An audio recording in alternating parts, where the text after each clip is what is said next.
Hello everyone, welcome to back my channel. তোমরা আগের আমার ভিডিওগুলোতে এত ভালোবাসা দিয়েছো যে সকলকে মন থেকে ধন্যবাদ জানাতে চাই।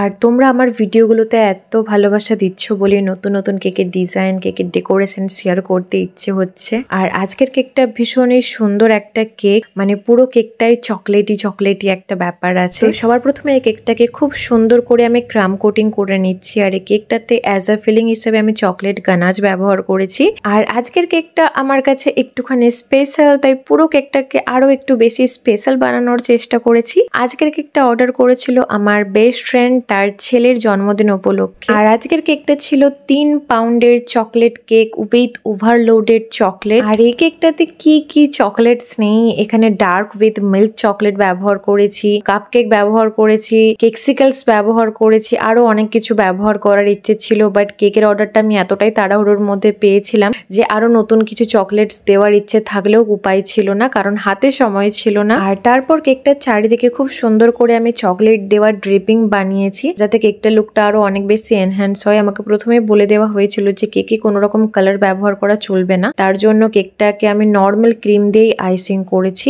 আর পুরো চকলেটটা চারিদিকে স্প্রেড করে নিয়ে একটা প্যালেট নাইফের সাহায্যে একটা স্পাইরাল ডিজাইনও করে নিয়েছি। আর তারপরে ইয়েলো কালার ক্রিমের সাহায্যে বর্ডারটা বানিয়েছি। এটা ও আমাকে বলেনি, নিজে থেকে বানিয়েছিলাম কেকটাকে একটুখানি অ্যাট্রাকটিভ বানানোর জন্য। আর এটা যদিও বা একদমই অপশনাল, তোমরা চাইলে বর্ডারটা বানাতে পারো অথবা স্কিপও করে যেতে পারো। নেক্সট এখানে আমি মিনি বার চকলেটস গুলো বানিয়ে নিচ্ছিলাম। আর এই চকলেট গুলোকে একটু অ্যাট্রাকটিভ করার জন্য এখানে সিলভার এডিবল ফয়েল আমি ব্যবহার করেছি। আর দেখতে পাচ্ছ কতটা সুন্দর, কতটা শাইনি লাগছে চকলেটস গুলো। আর তারপর এখানে আমি কেকসিকলস গুলোকে খুব ভালোভাবে ডিমোল্ড করে নেব। এটা একটুখানি রিস্ক, এই স্টেপ খুবই সাবধানতা অবলম্বন করে করতে হবে, নাহলে পুরো চকলেটে ক্র্যাক চলে এলে আর পুরো চকলেটটাই বেকার হয়ে যাবে, আমি কেকে আর ইউজ করতে পারবো না। আর দেখতে পাচ্ছ শেপটাকে ঠিক করার জন্য একটা কাঁচি দিয়ে চারদিকটা খুব ভালোভাবে কাট করে নিচ্ছি। তো এবার ফাইনালি আমার সব থেকে পছন্দের কাজ, কেকটাকে ডেকোরেশন, মানে ফাইনাল ডেকোরেশন করার পালা। আর এখানে আমি অনেক চকোচিপ ব্যবহার করেছি, একদম মন খুলে ব্যবহার করেছি। আর তারপর দেখতে পাচ্ছ প্রতিটা চকলেট কেকটার উপর খুব সুন্দরভাবে সাজিয়ে দিয়েছি। তো এটা ছিল আমার আজকের কেকের ফাইনাল লুক। অবশ্যই জানিও যে আজকের কেকের লুকটা, কেকের ডিজাইনটা তোমাদের কেমন লেগেছে। আর ভালো লেগে থাকলে অবশ্যই একটা লাইক করে যেও। তো চলো আজকের ভিডিওটা এই পর্যন্তই।